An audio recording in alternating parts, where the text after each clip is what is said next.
Gugurnya status P21, penuntut umum tidak bisa menerbitkan status berkas lengkap secara material jika bukti krusial di dalamnya didapat secara tidak sah. Menyeret kasus ini ke persidangan bermodal bukti tidak sah seharusnya tidak bisa diterima oleh pengadilan ini. Need on one click wetland. Menyatakan surat dakwaan jaksa penuntut umum batal demi hukum, null and void, dikarenakan kabur, tidak cermat, dan melanggar asas legalitas obscur libel. 5. Memerintahkan agar pemeriksa perkara terhadap terdakwa Dr. Tifazia Tiasuma dihentikan. 6. Memulihkan nama baik, kemampuan, kedudukan, serta harkat dan martabat terdakwa Dr. Tifazia Tiasuma pada keadaan semula.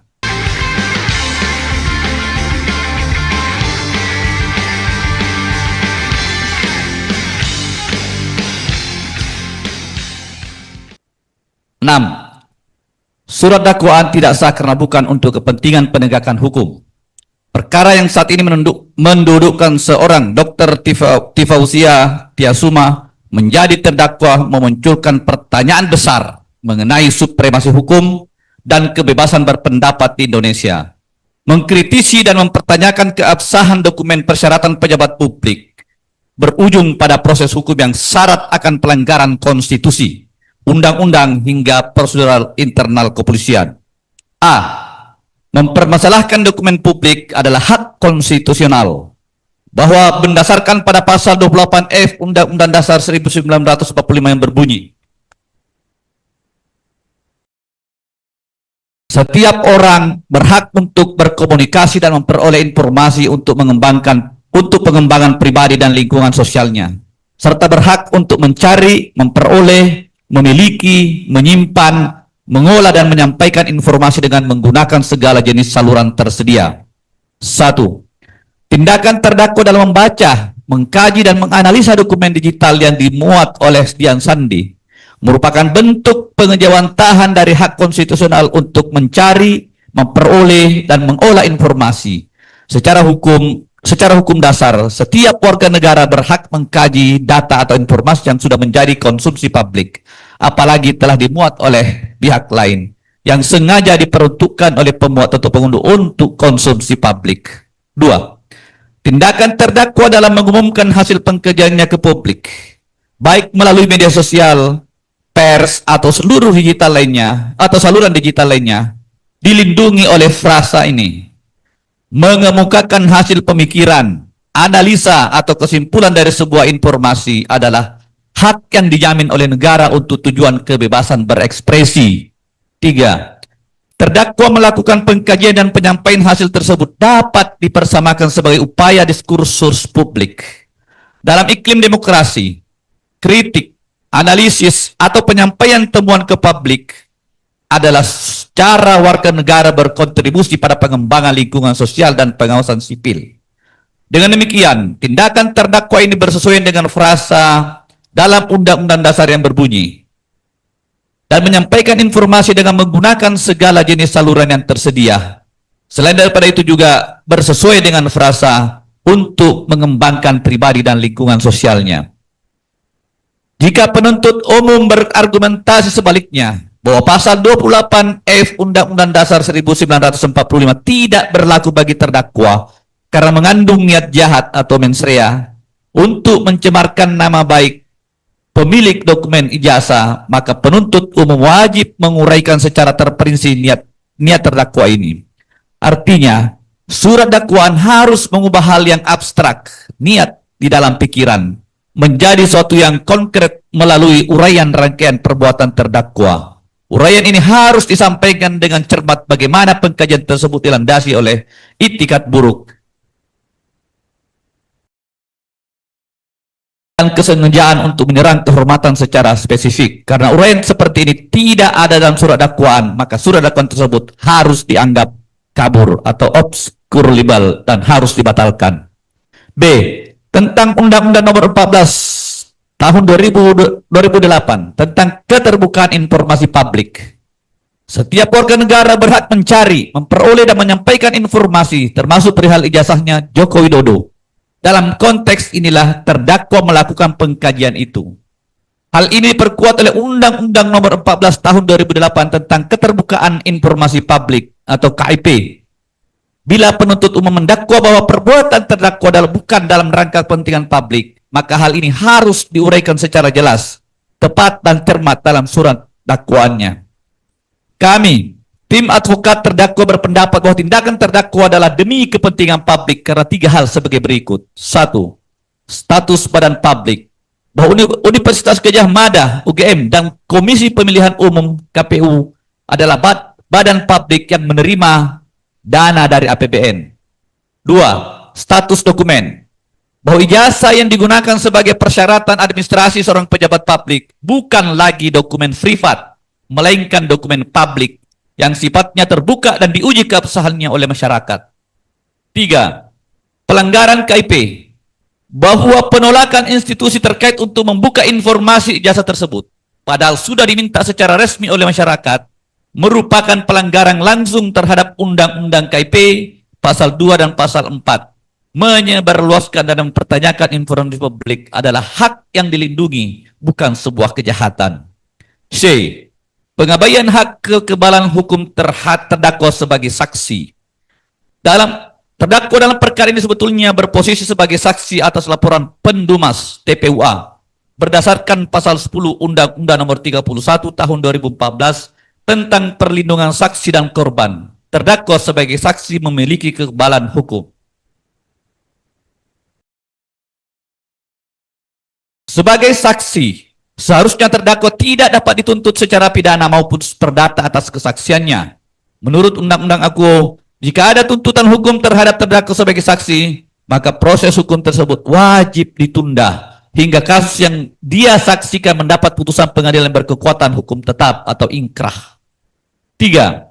Faktanya, penegak hukum dalam hal ini Polda Metro Jaya telah mengabaikan pasal ini dengan tetap memproses terdakwa adalah batal demi hukum yang mencerminkan adanya cacat prosedur.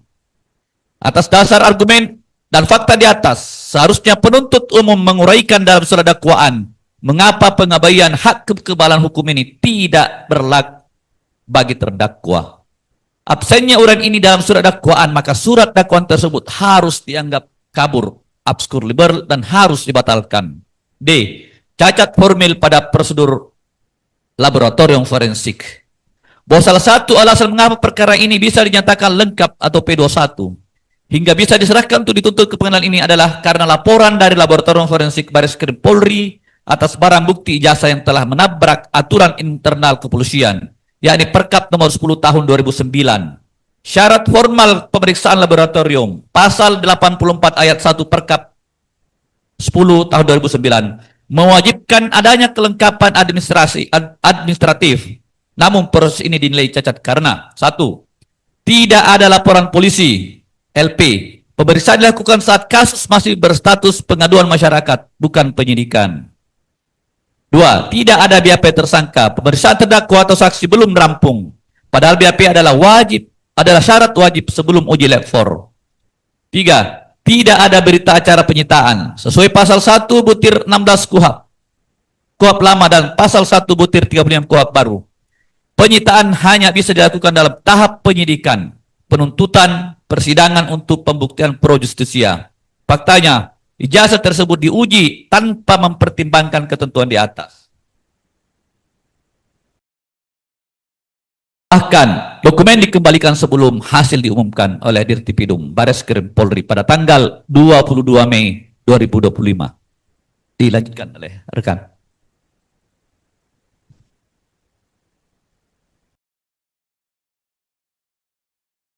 Kami lanjutkan, Yang Mulia.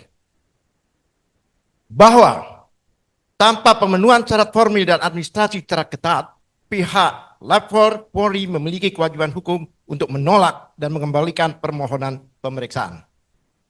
Terlepas dari substansi hasil uji lab tersebut, baik berkesimpulan identik maupun non-identik adalah batal demi hukum.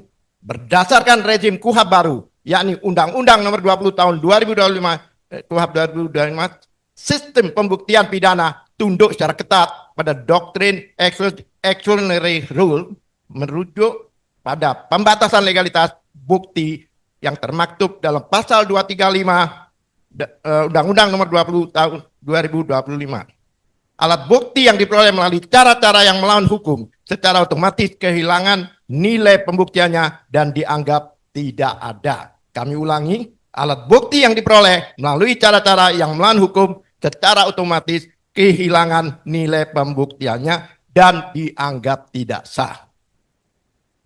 Konsekuensi logis dari gugurnya keabsahan alat bukti forensik tersebut adalah tidak terpenuhinya syarat material pada berkas perkara. Oleh karena itu, perkara ini secara yuridis tidak layak untuk dinyatakan lengkap atau P21. Memaksakan perkara ini berlanjut ke tahap persidangan bukan sekedar cacat formil, melainkan sebuah pelanggaran fatal terhadap azas due process of law yang menjadi fondasi paradigma peradilan dalam pasal 1 Undang-Undang Nomor 20 Tahun 2025. Pemisahan proses dari hasil fruit of the poisonous tree, argumen kami di atas menegaskan bahwa kebenaran material dari bukti fisik tidak ada artinya jika cara mendapatkan buktinya saja sudah melanggar hukum. Jika pohonnya beracun, prosedur ilegal, maka buahnya hasil lapor pun ikut beracun dan tidak boleh dihidangkan di persidangan ini. Penerapan exclusionary rule pasal 235 KUHP 2025, pasal ini merupakan jantung filter hukum dalam sistem pembuktian kita yang baru. Bukti lahir dari tindakan melawan hukum seperti penangkapan, penggeledahan, atau penyitaan cacat hukum. Seperti dalam perkara pra peradilan Roy Suryo nomor 99 garing pidana titik pra garing 2026 PN Jakarta Selatan. Hingga uji forensik yang melanggar hukum dijamin melumpuhkan lewat pasal, kelumpuhannya lewat pasal ini. Gugurnya status P21, penuntut umum tidak bisa menerbitkan status berkas lengkap secara material jika bukti krusial di dalamnya didapat secara tidak sah. Menyeret kasus ini ke persidangan bermodal bukti tidak sah seharusnya tidak bisa diterima oleh pengadilan ini. Need on one click fair ya, sorry. Fondasi due process of law pasal 1 KUHP 2025, pasal pertama dalam Undang-Undang Nomor 20 Tahun 2025 ini secara paradigmatik mengatur bahwa hukum acara pidana diciptakan untuk membatasi kewenangan aparat secara konstitusional dan memastikan seluruh tahapan hukum berjalan adil dan prosedural. Kami bacakan ke-8, kesimpulan dan permohonan. Petitum. Berdasarkan keseluruhan uraian analisis yuridis di atas, tim advokasi atas nama terdakwa memohon kepada Majelis Hakim Peradilan Negeri Jakarta Timur yang mulia untuk berkenan menjatuhkan putusan celah dengan amar putusan sebagai berikut. 1. Menerima dan mengabulkan nota perlawanan dari tim advokasi terdakwa Dr. T. Fauzia Tiasuma untuk seluruhnya. Kedua, menyatakan Pengadilan Negeri Jakarta Timur tidak berwenang secara relatif untuk memeriksa, mengadili, dan memutus perkara pidana nomor Rek PDM 133 garing M1 1.14 garing EO titik 2 garing 06 garing 2026 Akuo.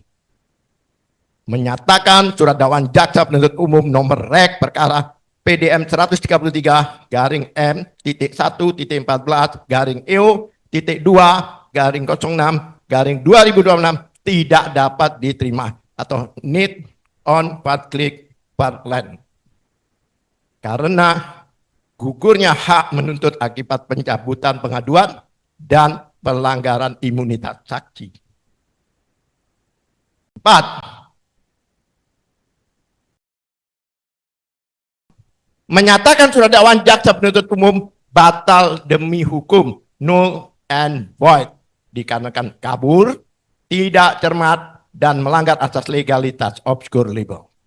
5. Memerintahkan agar pemeriksa perkara terhadap terdakwa Dr. Tifa Tiasuma dihentikan.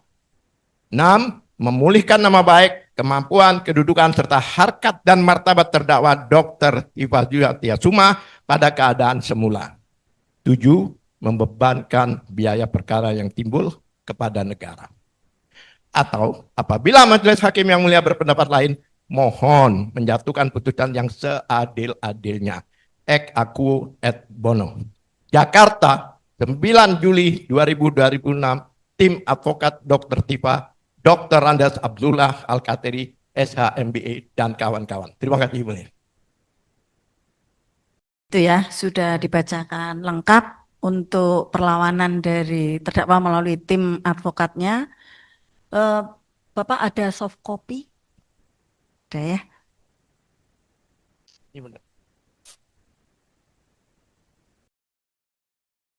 Dikirim ke melalui email pidana. Iya. Email pidana bisa dilihat di halaman. Silakan Pak. Ada Renvoy.